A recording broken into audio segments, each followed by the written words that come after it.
Welcome back, listeners, to the BizBlend podcast. I'm your host, Sana, and today's conversation is one many people are quietly anxious about, even if they don't say it out loud. The fear of being replaced by AI, not just in jobs, but replaced in relevance, in value, in identity. If you are a founder wondering if your skills will still matter, if you are an employee watching AI automate parts of your role, or if you are simply trying to keep up without feeling overwhelmed, this episode is for you, listeners. And let me tell you, my guest today, he's someone who has been thinking about AI long before it became a daily headline. He started working with AI over 30 years ago, back when most people, including me, we were still learning how to use email. Yeah. He studied computer linguistics, built AI systems as early as 2001. He founded his own business in 2011 and has spoken to over 250,000 people across 5 continents.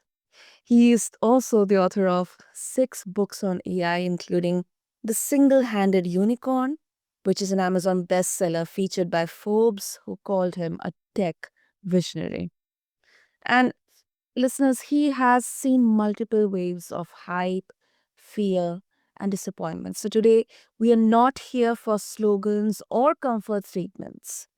We are here for clarity. So let's talk honestly about AI, what AI will change, what it will not, and what humans may need to let go of. So listeners, meet my incredible guest, Tim Cortinovis. So, Tim, welcome. Hello, Santa.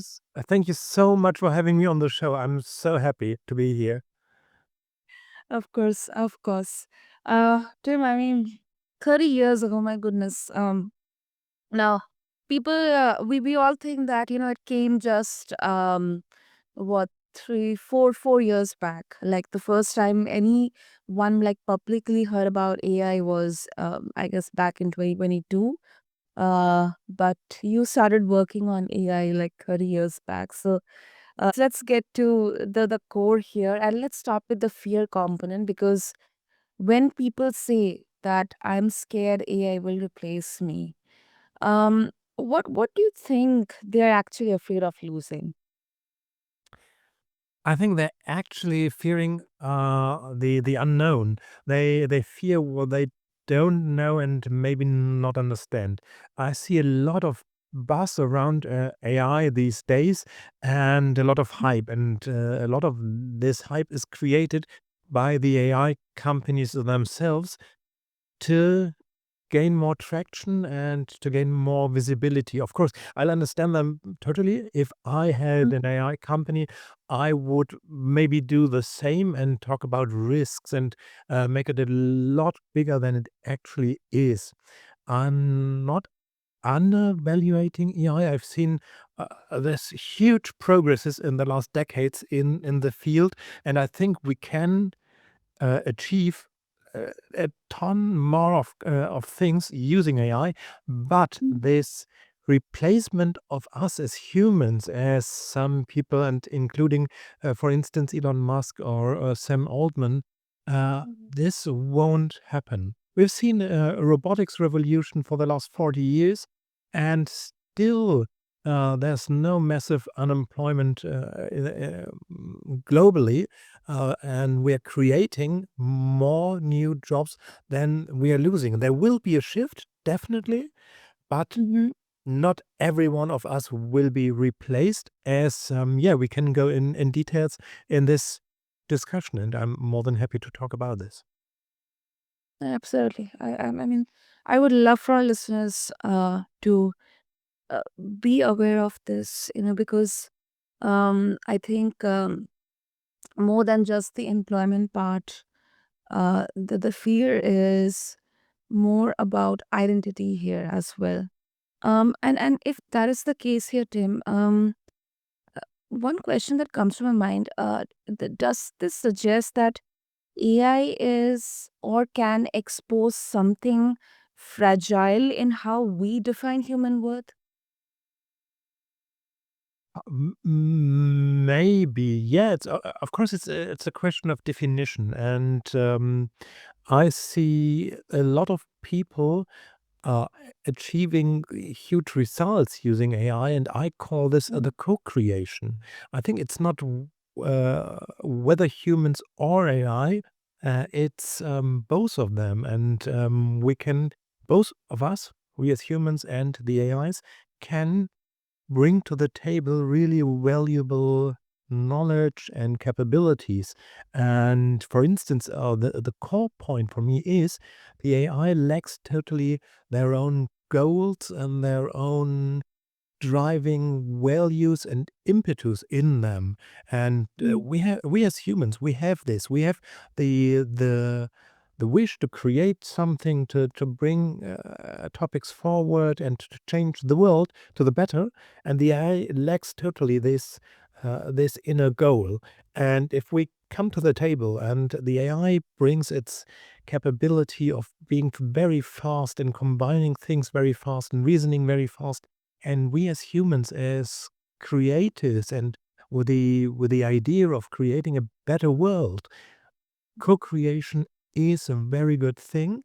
And if we change the definition of our work, and if we go more in that direction, it is very helpful. I have an example for you. Maybe if you're a photographer, then Mm. you might fear of losing your job to Midjourney or OpenAI image creation. But the thing is, if you define yourself as a person that handles a camera and that knows when and how to click on a button to create an image, okay, then you might be in danger of losing your job or your position. But if you define yourself as the person knowing how to handle images and knowing how to communicate via images, and about atmospheres in an image and so on, then you're in a definitely stronger position than defining yourself just as somebody handling the camera. Hmm. So it's more about the uniqueness and the fact that, that the diversity, or you know every human has their different skills, way of looking at things. I think that's what I think, is something that, this apparently the fear of AI is definitely going to expose. Yeah, definitely. Yeah, that's it. Yes, it's and also in my case, it's so Mm. I'm working right now on an avatar to replace me on stage or Yeah. in a virtual keynote, and Mhm. I would love to accomplish this task. And I define myself as somebody translating what is happening in tech and translating this to all humans or to business owners or to executives. And in that role, I can use an avatar for me to to spell out the message. And I don't need myself being on the stage. This is not my definition. And so, yes, we have to think about what is the value we are providing. And this is a lot, and there are a lot of human capabilities that drive a lot of value. Mm. Yeah. Yeah. Yeah, I agree. And And if we do so, if I may add something more here, if yeah. we do so, we might understand that AI is the lever for us to not only accomplish more. I think efficiency is such. I personally don't like the word efficiency. This is not the goal here. The idea is to to accomplish more in a sense of being more satisfied and maybe increase the value I have. And Mm. I notice this myself. I'm working in my company for the last 6 years massively using AI and AI agents. And I see right now it feels like working with inline skates on my feet. And I can now accomplish a task in about 1 hour that prior to this massive application of AI took me, let's say, 2 days. And the results of my work are much better than before. So I'm not only faster, but I can accomplish more, better, faster, and it feels really, yeah, it feels so easy and so airy and uh, yeah, I think this is the point, that we embrace these capabilities, and I don't think we have to understand we this also, I don't like this saying in the internet, you won't be replaced by somebody, and you won't be replaced by the AI, but by somebody who knows how to handle the AI. Yeah. I don't think either this is true. Um, Yeah. I think if you embrace this chances, you don't have to go very in deep into the technology as, and this is also one of the advantages we see right now, the interfaces are getting so easy that you don't need higher education or even studies to handle the easiest AI. You just have to use it like any tool. And I think if you're able to open your computer or use your smartphone, your cell phone, you're able to use AI to your advantage. You don't have to be an expert in large language models, not at all. I mean, that's a fact. That's a fact. And this is a very interesting part of the conversation because that is something that, I've been hearing for such a long time. Okay. AI is not going to replace you, but somebody who knows how to use AI will replace you. But then I believe contrary to what as a um uh, as humanity or talk about generations, who saw how computers came, how internet was introduced. I mean, there have been specializations based on that. But then at the same time, it also created new jobs and new fields of studies. I think AI, everybody at least, has some iota of an idea about it. Maybe it's in form of fear or it's in form of, boasting the fact that it's going to increase efficiency. Because, like we have been taught, many of us have been taught, maybe sometimes subtly, that our values tied to how useful or efficient we are. So I think this is a very interesting perspective that you share today, Tim, with our listeners. And my next question is kind of connected to it because right now, everywhere, almost the same messages. Just learn AI tools, you'll be fine. And do you think this advice is realistic or is it oversimplifying the problem here? Yeah, it is oversimplifying the problem. As I just mentioned, the interface is getting so easy, and the saying, it is the same. It is as ridiculous as saying you won't be replaced by a smartphone, but by somebody who knows how to handle a smartphone. Everybody knows how to handle a smartphone, so this is not the problem. I think the core here is you have to have the ability to adapt to change, and you have to be willing to change and to know when it's the time to change. As in the example with the photographer, you have to know when it is time to change something in your job. And of course, there will be shifts, no doubt about this. Just imagine some 100 years ago, if you made a phone call from New York to Boston or from Mumbai to New Delhi, you needed an operator, a human operator, and the phone call took some 30 minutes to put through, and you had to wait for your call to be established or the line to be established.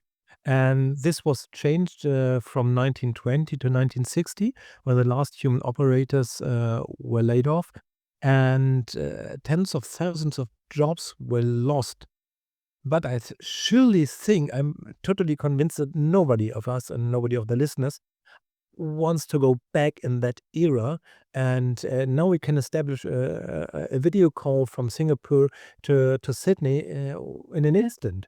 And this is how we live today, and nobody wants to go back. So yes, there are changes, and there are all these uh, operators, these manual operators had to search for new jobs. So you don't need that understanding of AI tools, but you have to be you have to be willing to change in your job and to embrace that change and look for new opportunities that certainly will arise. For instance, your role as a podcast host, it didn't exist some 15 years ago. Yeah. Okay. That's true. Even I was not aware because we had we still have but radio jockeys or TV hosts. But now, I mean, it's really surprising to see that not for me, but at least people who could be in the older generations or people who haven't been much exposed to what is happening right now, like content creation, internet becoming as a legit, a valid, channel of earning money. I think that is something is very very interesting, and uh, that is where I think uh, the nimbleness and how quickly we can pivot or um, you know uh, how quickly we can move ourselves or at least update ourselves to what is happening right now. I think that what defines or is the main essence here.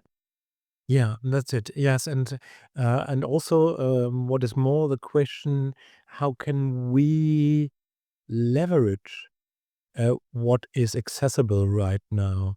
And yeah, you don't have to understand the tools, but I think you have to know when to leverage them.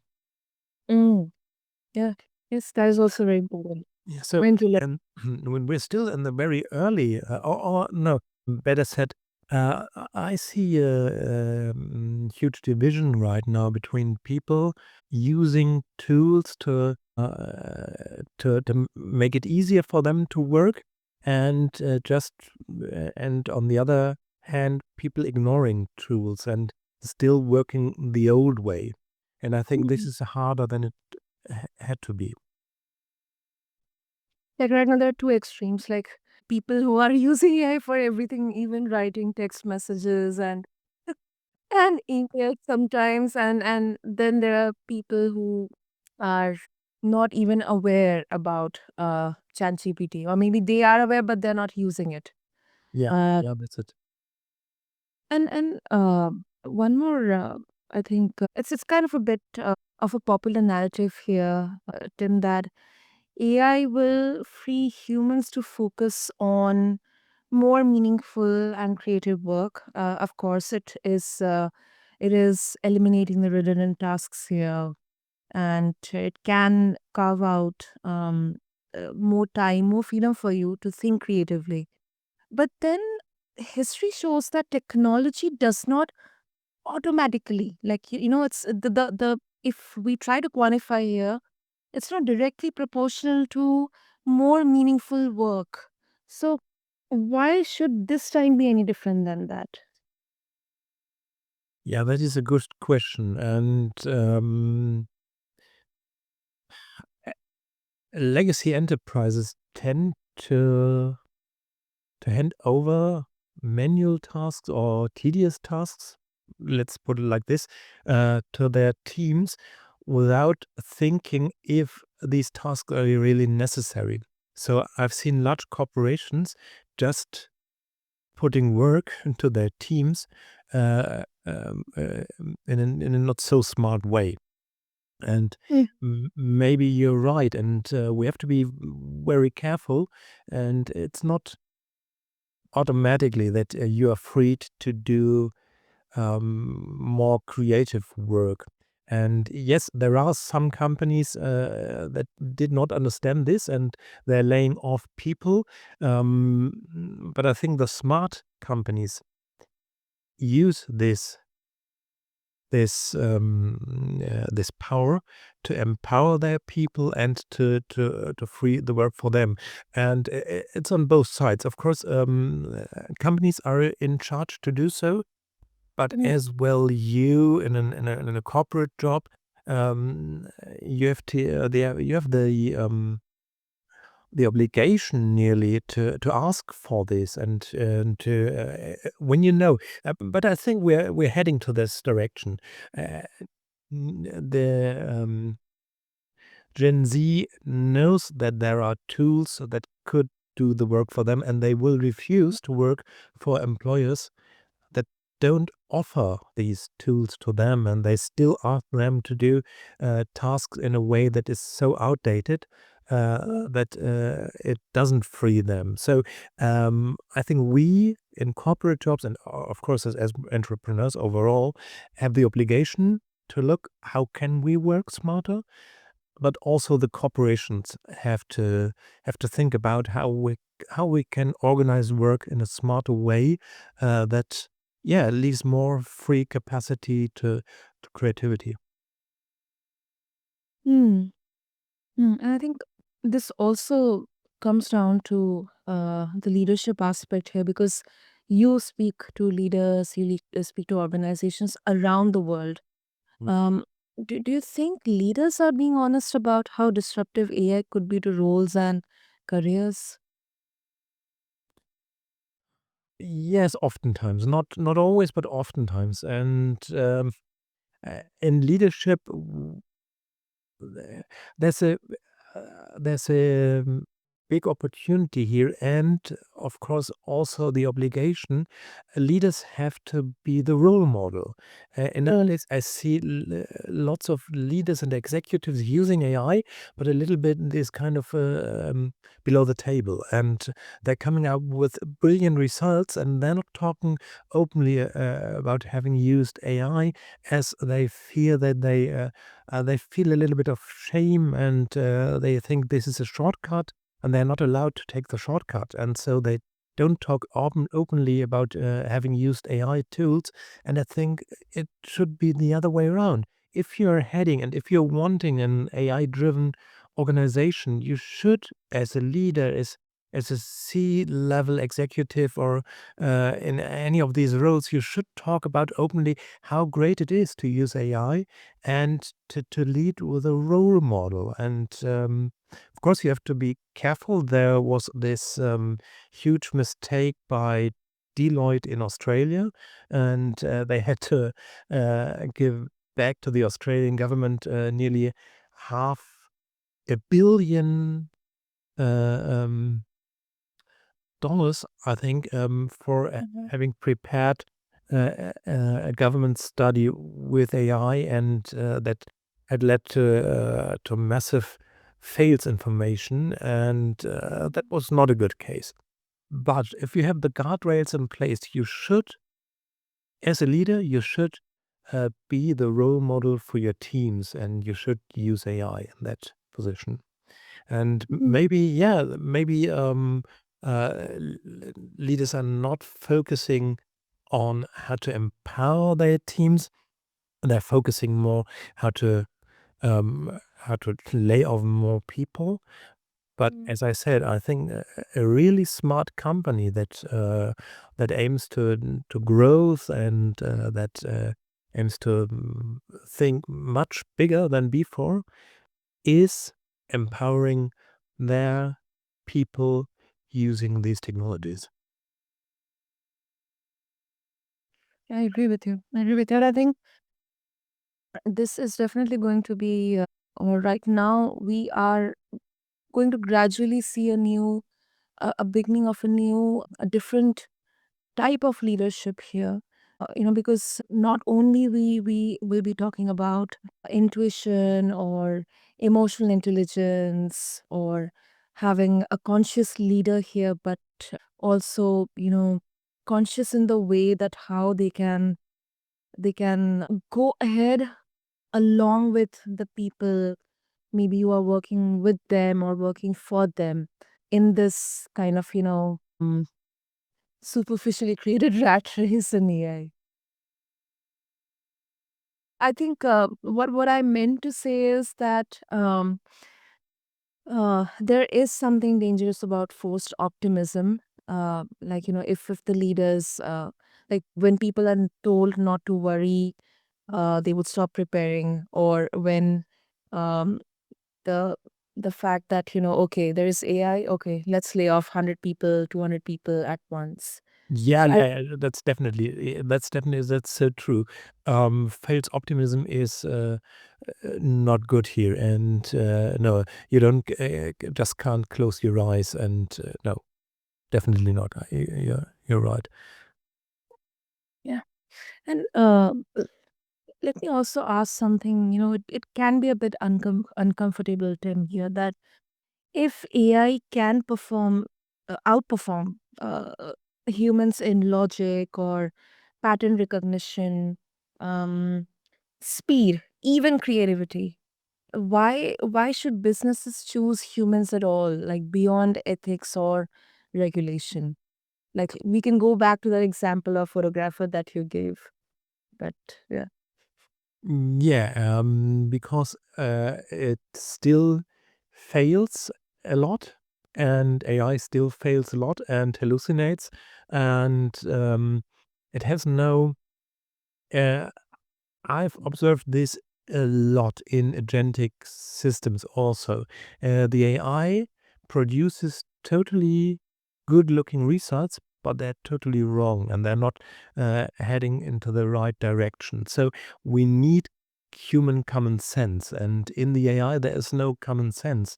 There is maybe some creativity, and you can produce some polished texts and images and videos, but it lacks totally this common sense. And a lot of times we have to make some decisions, and we need a very strongly common sense there. I'm working a lot with AI for strategic decisions, and I'm talking to leaders about how to use AI to mirror your thoughts and to be a companion in your strategic decisions. Mm-hmm. But you can't just put 100% their answers into the real world. You have always to pass these answers through your common sense filter, and a lot of times the AI fails there. And I'm convinced an organization that only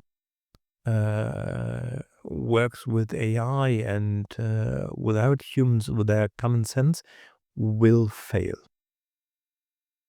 Hmm. Hmm. And if customers eventually trust AI to more than humans, because it is faster or more accurate, um, does that human advantage disappear? Yeah, maybe. Yeah, maybe one day. I'm not quite sure what is happening right now, and I Mhm. see lots of dangers in there. Um, AI is getting more and more as a companion, as an assistant to us. It is Hmm. all around us.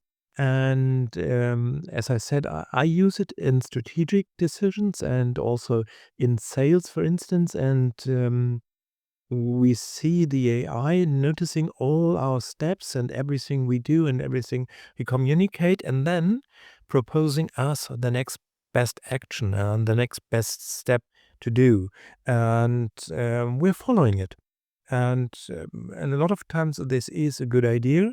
Sometimes it may not. As it's the same with driving or the navigation system. You ask Google Maps for the best way, but you still have to have your eyes on the road, and the road may be closed because the bridge is just in works, and there is no bridge across the river. And there had been people driving just with their eyes on Google Maps and falling into the river. Yes, this happened, and this will happen also to us if we just trust the AI suggestions for our next best action. And I see also some people using these AI companions in their emotional life. This is really, really dangerous because, of course, it seems to be a good companion as it is always on your side and knowing what you have said some 2 weeks ago, but it has no common sense and it won't give you advice that contradicts you sometimes. And sometimes you need a friend or a business partner saying, "Oh, no, Tim, this is totally ridiculous what you're planning. Don't do this and stop Mm. doing this." And the AI won't. It will just say to you, "Yeah, yeah, go in that direction. You're so marvelous." That's true.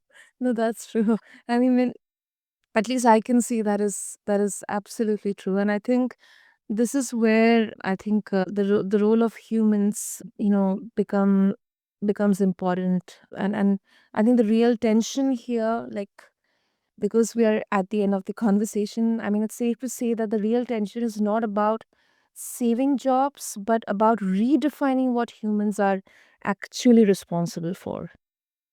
Yeah, yeah, that's it. Yeah, that's a very good summary of what we've talked about. Yeah.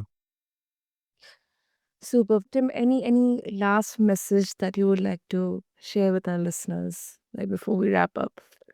Yeah, stay curious. That's all I want to say. Stay curious and stay hungry. What is happening there? And try something out or leave it, but don't ignore it and don't ignore it out of fear. Thank you. Mm. Let's see, that's a very positive and very realistic, very pragmatic way to conclude this conversation, listeners. And Tim, if our listeners they would like to connect with you further, what would be the easiest medium? The easiest medium would be LinkedIn. I'm hanging around there a lot on LinkedIn, sometimes on Instagram as well, and on both platforms you will find me with my name Tim Cortinovis. It's spelled with a C, Cortinovis, and I've also a newsletter. It is very sales focused. So, how to leverage in your business, in your sales AI. This is called the Sales Accelerator. And if you subscribe, you receive for free every week new ideas how to use AI agents in business. So, I would love to see you there. That's amazing. Listeners, as you all know, what I'm going to do is have all the links, all the details mentioned so that you can reach out to Tim and connect with him, share your thoughts and opinions about this conversation, and also check out his work, his newsletter, and all the wisdom that he's sharing. And I think this conversation it does not offer us easy comfort, but then it feels appropriate because AI it's not simply a tool; it is a force that challenges how we define value, effort, and meaning. So the fear of being replaced is not irrational, but then it may be incomplete. Because I think here's a deeper question, listeners. If efficiency is no longer our edge, what is? So for anyone who is sitting with anxiety right now, maybe the next step is not learning another tool. Maybe it is questioning the story you were told about what makes you valuable. And Tim, thank you so much for bringing clarity, bringing some really surprising insights and long term perspective. It's a very, very important and I believe emotional topic. So thank you so much. Thank you so much for having me. It was a pleasure to talking to you, Sana. And listeners, thank you so much for tuning into this episode of This Blend. And until next time, this is your host, Sana, and I'll catch you in the next episode. As Tim says, stay curious.